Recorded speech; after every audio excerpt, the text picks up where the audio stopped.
warahmatullahi wabarakatuh. Halo teman-teman. Kenalin dulu nih, aku Indah Nurjayani dari Universitas PGRI Jombang. Kali ini aku akan menjelaskan analisis modul ajar. Modul ajar itu apa sih? Langsung saja kita bahas sekarang. Modul ajar itu apa sih? Modul ajar merupakan salah satu perangkat ajar berupa dokumen yang berisi panduan lengkap bagi guru dalam melaksanakan proses pembelajaran.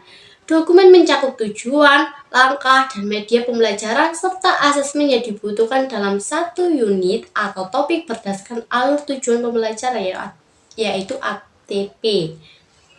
Modul ajar itu serupa dengan RPP atau lesson plan yang memuat rencana pembelajaran di kelas. Modul ajar dirancang untuk memberikan fleksibilitas bagi guru dalam menyesuaikan pembelajaran dengan kebutuhan dan karakteristik siswa. Itu pengertian modul ajar ya teman-teman. Selanjutnya, elemen modul ajar ada 8. Yang pertama, identitas modul, yaitu nama mata pelajaran, kelas, semester, tema atau topik, alokasi waktu, dan kompetensi dasar. Yang kedua, tujuan pembelajaran, yaitu apa yang diharapkan siswa capai setelah mengikuti pelajaran. Yang ketiga, materi pembelajaran, yaitu materi yang akan disampaikan baik secara teori maupun praktik. Yang keempat, metode pembelajaran, yaitu cara penyampaian materi seperti ceramah, diskusi, praktikum, atau proyek. Yang kelima, media pembelajaran, yaitu alat bantu yang digunakan dalam proses pembelajaran seperti buku teks, gambar, video, alat peraga. Yang keenam, langkah-langkah pembelajaran, yaitu runtutan kegiatan pembelajaran yang akan dilakukan. Yang ketujuh, penilaian, cara mengukur pencapaian siswa, baik penilaian formatif maupun sumatif. Yang kedelapan, yaitu refleksi, evaluasi terhadap pelaksanaan pembelajaran. Selanjutnya, konsep modul ajar. Konsep utama modul ajar adalah memberikan kemandirian bagi guru dalam merancang pembelajaran yang efektif dan efisien. Modul ajar juga menekankan pada pembelajaran yang berpusat pada siswa, di mana siswa aktif terlibat dalam proses pembelajaran. Modul ajar merupakan salah satu jenis perangkat ajar yang memuat rencana pelaksanaan pembelajaran untuk membantu mengarahkan proses pembelajaran mencapai pembelajaran, yaitu CP. Jika satuan pendidikan menggunakan modul ajar yang disediakan pemerintah, maka modul ajar tersebut dapat dipadankan dengan RPP+.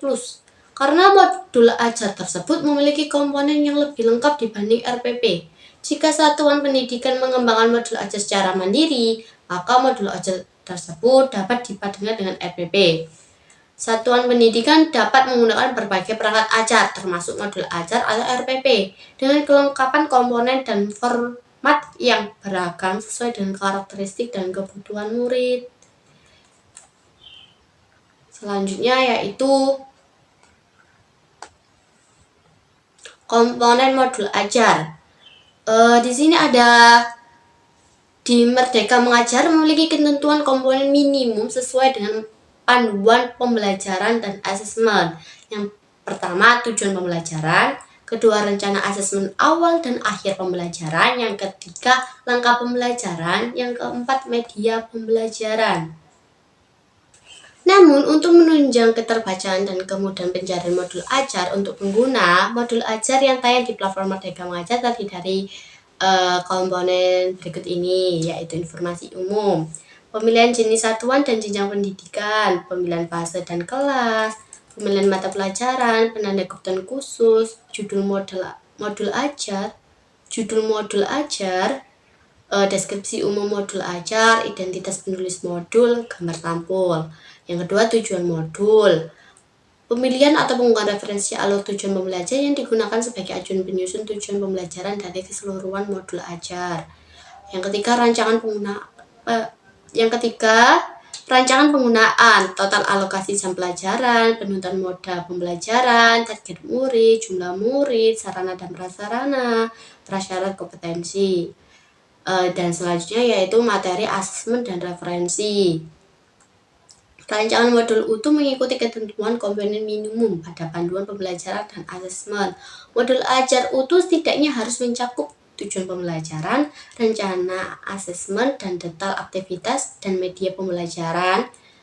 Materi, judul materi itu rangkuman kegiatan asesmen. Apabila masih diperlukan asesmen tambahan atau asesmen alternatif, maka kontributor dapat mengunggah pada kolom asesmen yang tersedia. Jika tidak, kontributor dapat memilih sudah terlampir dalam modul utuh. Referensi, apabila masih diperlukan referensi materi lain yang bersumber dari PMM dan atau dari sumber yang lain yang kredibel, maka kontributor dapat mengunggah tautan referensi tersebut pada kolom referensi yang tersedia. Selanjutnya, kriteria yang harus dimiliki modul ajar. Apa saja kriterianya? Yaitu esensial, pemahaman konsep dari setiap mata pelajaran melalui pengalaman belajar dan lintas disiplin.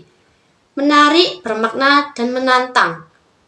Menumbuhkan minat belajar dan melibatkan murid secara aktif dalam proses belajar, berhubungan dengan pengetahuan dan pengalaman yang dimiliki sebelumnya, sehingga tidak terlalu kompleks, namun juga tidak terlalu mudah untuk tahap usianya. Relevan dan kontekstual, berhubungan dengan pengetahuan dan pengalaman yang dimiliki sebelumnya, serta sesuai dengan konteks, waktu, dan lingkungan murid. Selanjutnya yaitu berkesinambungan, keterkaitan alur kegiatan pembelajaran sesuai dengan fase belajar murid. Selanjutnya yaitu ada perbedaan modul ajar dan RPP. Kalau modul ajar itu menampilkan profil siswa sebagai latar belakang dalam menentukan pembelajaran yang sesuai dengan bakat minat, gaya belajar, bahkan keadaan sehari-hari siswa, sedangkan RPP tidak menampilkan profil belajar. Nah, komponen minimal itu berisi yang modul ajar, komponen minimalnya itu tujuan pembelajaran, langkah-langkah kegiatan pembelajaran, asesmen, rencana asesmen, dan metodologi. Seperti yang ada di video ini, yang slide-slide ini yang saya tampilkan. Dan di sini saya ada memberikan contoh RPP dengan modul ajar. Perbedaannya itu apa? Di sini tuh ada. Di sini saya memberikan contoh RPP dulu di sini ya. Nah, ini contoh RPP. Selanjutnya yaitu contoh modul ajar. Dalam contoh modul ajar ini banyak sekali slide-nya. Dan mungkin teman-teman ini agak kurang jelas dari video ini. Jadi saya kasih link contoh RPP dan modul ajar ada di deskripsi. Jadi teman-teman bisa cek contoh modul ajar dan contoh RPP di deskripsi video ya. Ini teman-teman bisa melihat dulu bagaimana contohnya, bagaimana perbedaannya. Itu dari saya. Oke teman-teman, nanti bisa dilihat setelah menonton video. Simulan ajar itu merupakan perangkat belajar yang sangat penting bagi guru dan melaksanakan proses belajar yang berkualitas. Dengan memahami konsep, komponen, dan kriteria modul ajar, guru dapat membantu siswa mencapai tujuan belajar. Sekian saja. Maaf kalau salah kata dan kurang jelas dalam penyampaian. Terima kasih sudah menonton. Wassalamualaikum warahmatullahi wabarakatuh.